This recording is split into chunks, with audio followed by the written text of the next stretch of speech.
Most people think they know what capitalism is built on. Free markets, minimal government. The idea that if everyone just pursues their own interests, society will magically sort itself out. And if you ask where that idea came from, you'll hear the same answer every time. Adam Smith, the man with the powdered wig, the father of economics, the prophet of laissez-faire. But here's the problem. Adam Smith never believed in the version of capitalism that quotes him today. In fact, the people who worship his name are often the exact people he warned us about. Welcome to the Financial Historian, where money, power, and history collide, and nothing is ever as simple as it looks. Before we talk about the invisible hand, we need to go back a step, because most people have never actually heard what Smith stood for, and that's not their fault. For the past century, an entire economic mythology has been built using Smith's name. A mythology so widespread that it feels like common sense. It goes like this: government should stay out of the economy, markets should run freely, and competition will naturally create prosperity for everyone. Economists later called this idea laissez-faire, a French phrase meaning let it be, or more accurately, hands off. The story says Adam Smith invented laissez-faire, that he believed markets should be left alone to operate without interference, that he trusted greed more than government, that he thought unregulated commerce was the purest form of human progress. It's a neat story, simple, clean, ideological, but it has one small issue. Adam Smith never said any of that, not once. In fact, if Adam Smith saw what modern capitalism calls free markets, he would probably ask who rewrote his book and why they left out all the warnings. So let us return to the real world of Adam Smith, not the one taught in convenient slogans, but the one the man himself lived in. Smith was born in 1723 in Scotland, a place defined by harsh winters, limited opportunity, and a society where birth mattered far more than talent. Britain at the time was not a land of free markets. It was a mercantilist empire. Trade was controlled by royal monopolies. Prices were controlled by guilds. Industries were dominated by cartels, and global commerce was controlled by massive corporations like the East India Company, which had its own private army and behaved less like a business and more like a sovereign power.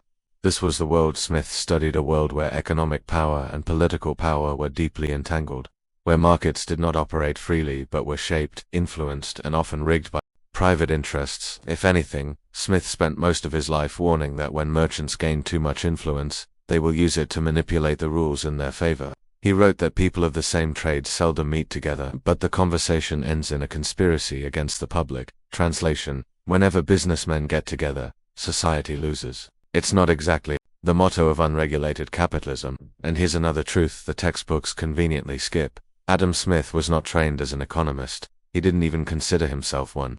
He was a moral philosopher, someone who studied human behavior, empathy, sympathy, and the psychology behind why we treat each other fairly, or don't. Long before he wrote The Wealth of Nations, he wrote The Theory of Moral Sentiments, a dense, philosophical book about human morality. And if you read that book, really read it, you understand immediately that Smith believed societies only work when people behave with some sense of decency and mutual responsibility. He didn't believe greed drives the world. He believed morality does. Which leads us to the biggest twist in Smith's entire legacy, the invisible hand. It's the phrase everyone knows, even if they don't know where it came from. The idea that the market left alone somehow guides society to a better outcome. But here's the part that modern capitalism buries. Smith used the phrase only 3 times across everything he ever wrote. 3, and not one of those uses describes a universal law of markets. Not one of them says, let corporations run free. Everything will fix itself. Not one of them says, deregulation is the path to prosperity. But if the invisible hand wasn't the core of Smith's philosophy, what was? It was his belief that economies work only when power is dispersed and rules are enforced. He supported government intervention in education, banking, public works, natural monopolies, infrastructure, and the prevention of corporate capture. He believed in regulation, just not stupid regulation. And he spent page after page warning about corporations becoming too powerful, too political, and too entrenched. Smith's world was dominated by the East India Company, a corporation with a monopoly so vast it controlled territories, armies, and trade routes. Smith called it a blood-stained monopoly, a destructive force that distorted markets and corrupted governments. If he were alive today, he would look at certain modern tech giants, pharmaceutical conglomerates, and financial institutions and probably ask one question: did no one read the book?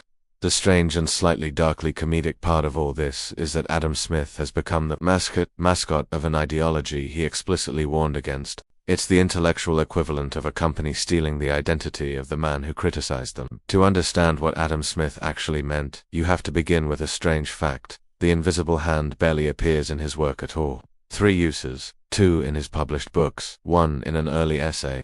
And none of these uses talk about free markets fixing themselves. None describe the market as a self-regulating force. None can be stretched into the modern idea that greed magically produces social harmony. If anything, the 3 uses show the opposite. Smith believed the invisible hand was the exception, not the rule, a rare moment when human behavior accidentally produces a positive outcome.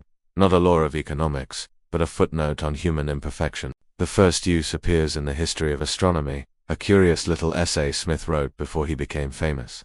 Here, the invisible hand refers to ancient superstition, the human tendency to attribute unexplained events to the gods. It has nothing to do with markets or money. It's Smith the philosopher, observing how people create comforting stories to make sense of chaos. If modern capitalism wanted a metaphor for itself, that one might actually be more accurate. But no one quotes that one, for obvious reasons. The second use, the famous one, appears in The Wealth of Nations. But even here, the context gets conveniently erased. Smith describes a merchant who prefers investing domestically because he fears the risks of foreign trade. Not because he is patriotic, rational, or economically enlightened, because he is scared. Fear, Smith says, pushes him toward a decision that unintentionally benefits domestic industry. That's it. Not a law of economics. Not a universal principle. Just a moment where private fear accidentally creates a public benefit. But when later economists needed a slogan to justify deregulation, they transformed that single anecdote into a divine law. If irony had a patron saint, he would probably look a lot like Adam Smith watching people misread his book. The third and final use appears in the Theory of Moral Sentiments, and this one is even more revealing. Smith complains that wealthy landowners who live like vain and insatiable beasts, his words, hoard resources but end up distributing some of their wealth simply because they can't consume it all themselves. They don't share out of kindness, they share out of physical limitations. A man can own 10,000 acres, but he can only eat 1 dinner. So, the poor survive on leftovers. That is the invisible hand in the moral sense. The rich accidentally feeding the poor because gluttony has boundaries. It's hardly a love letter to inequality. It's more like a morally exhausted sigh that even the selfish must, at some point, accidentally let go of a crumb. Put simply, Smith's 3 invisible hands are superstition, fear, and the physical limits of gluttony. Not exactly the holy trinity of neoliberal economics. And yet, across the 20th century, that tiny metaphor took on a life of its own. Economists from the Chicago School, policymakers from the Reagan era, corporate lobbyists, and pro-market think tanks elevated the invisible hand into a doctrine. They framed it as proof that regulation was unnecessary, that government was inherently harmful, and that markets, if left alone, would naturally create stability. Invisible hand transformed from a metaphor into a mandate, a tool not for understanding markets, but for arguing against rules. Adam Smith became the intellectual mascot of deregulation, even though he spent half his career warning that merchants, when left unchecked, would distort markets to enrich themselves. This reinterpretation wasn't accidental, it was strategic. As industrial giants emerged in the late 1800s and early 1900s, railroads, steel companies, oil barons, they needed a philosophical justification for power. Andrew Carnegie and John D. Rockefeller didn't want regulation. They wanted legitimacy. So they found it in a simplified version of Smith. Later, the Cold War turned that simplified version into a weapon. Capitalism needed a moral narrative to oppose communism, and Smith's invisible hand, stripped of all nuance, became that narrative. It was marketed not as an observation but as a universal law, a law that conveniently benefited those in charge of the system. What Smith actually feared, though, was exactly what the 20th century created. Corporations so large that they could set prices, influence laws, and overpower nations. He warned that merchants, when left alone, would deceive and oppress the public. He cautioned that monopolies would destroy competition. He argued that governments must intervene to prevent market distortions, protect workers, and maintain fairness. But the people who claimed Smith as their champion ignored those parts. Their version of Smith was simplified, sanitized, and stripped of moral philosophy. All the warnings were deleted, all the nuance erased, all the uncomfortable truths buried. It's a pattern we've seen throughout history. Powerful groups take the one sentence that benefits them and leave the rest behind. They quote the invisible hand, but not the part where Smith condemns corporations. They praise his belief in markets, but ignore his outrage at inequality. They elevate the free market, but forget that Smith viewed markets as a human creation, not a natural force, and therefore something that requires rules, oversight, and moral boundaries. And here's the twist: modern policymakers avoid. Smith never believed individuals acting in their own interest would reliably produce good outcomes. He believed they would often produce terrible ones. The whole purpose of Wealth of Nations was to reveal why markets fail, how monopolies form, how cartels manipulate prices, how corporations corrupt governments, and how economic power concentrates. The invisible hand wasn't the cure, it was the anomaly. But over the centuries, the anomaly became the brand. If you fast forward from Adam Smith's world to ours, the irony is almost painful. We built an entire economic system on a sentence that Smith barely used, and ignored the hundreds of pages where he warned about everything we face today. Concentrated power, corporate influence over government, markets distorted not by regulation but by those wealthy enough to write the rules. Every crisis of the last century, from the Great Depression to the 2008 collapse, traces back to the same pattern. Smith predicted, when the most powerful players move in the shadows, the market stops being a market.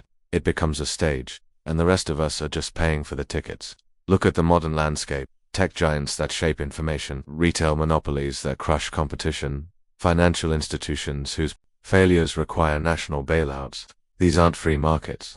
These are cartels with better PR, and the strange comfort policymakers take in invoking the invisible hand, as if it were a cosmic safety net, feels less like economics and more like superstition. It's the same belief Smith criticized in his first use of the metaphor: the human need to imagine invisible forces doing the work we don't want to do ourselves.